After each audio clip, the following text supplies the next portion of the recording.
Hello everyone in video land, it's Eric Burch with Burch & Company. So thanks so much for spending a few minutes of your time with me today. We're going to talk about what can you do to build equity in your home.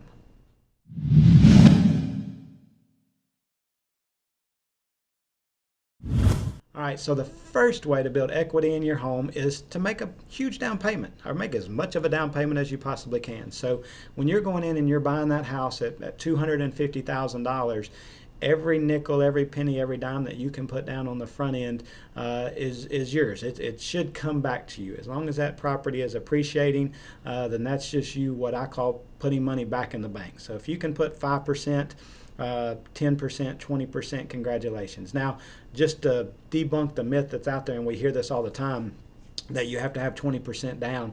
That's not the case at all, guys. There's actually 100% loans out there. There's several 100% loans out there. You can buy a house for as little as zero down. You can buy a house for as little as 3.5% down. But again, we're going to encourage you to put as much money as you possibly can down on that property, so it does lower your monthly payment. And that, again, that's just equity for you for down the road. The other way to build equity in your property is make improvements to the property. So maybe you're looking at a property today, and that property is at a certain price, but the roof's not in the greatest shape. Or maybe the siding's not just up to par. So maybe it's got old brick on it. And if you paint the brick, it would just really liven it up. So look for properties that you can do those kind of things to that will allow you to build that equity in your property. So if you can spend $2,000 or $3,000 or $4,000 and maybe increase the value of that property by $5,000 or $6,000 or $7,000, I think that's money well spent.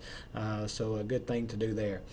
Another thing that you can do is make your bi-monthly payments. So a lot of times mortgage companies are actually sending you that option, and I don't know if that's a government thing for them to actually tell you about that.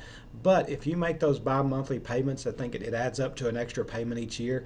And over the life of that mortgage, you'll literally shave years off of your mortgage. So looking at that amortization schedule, and that just is the breakdown of where your payment's going, each and every payment, what percentage is going to interest and what percentage is going to principal. You want the largest percentage that you can get going towards that principal. So making those bi-monthly payments, it actually increases what's going down to that principal, which means what's paying down your loan compared to what's going to the bank for you to use their money. So again, those are just 3 ways that you can build equity in your home. If you haven't bought a home yet, but you're considering buying a home, click on one of the links below. There's a free home search. It'll show you any and all homes that are in the area. Or if you're currently, you've done these things already, you've already paid down quite a bit on your home and you're ready to sell that house now and maybe cash out and put some of that equity in your pocket, click on the link below. We'll give you a free home evaluation of what we think we can get your home sold for.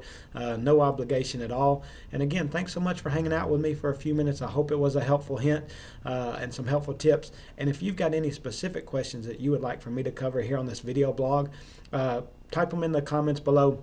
I'll be happy to cover them in the next video or 2 that we do. Thanks so much for hanging out with me, and have a great day.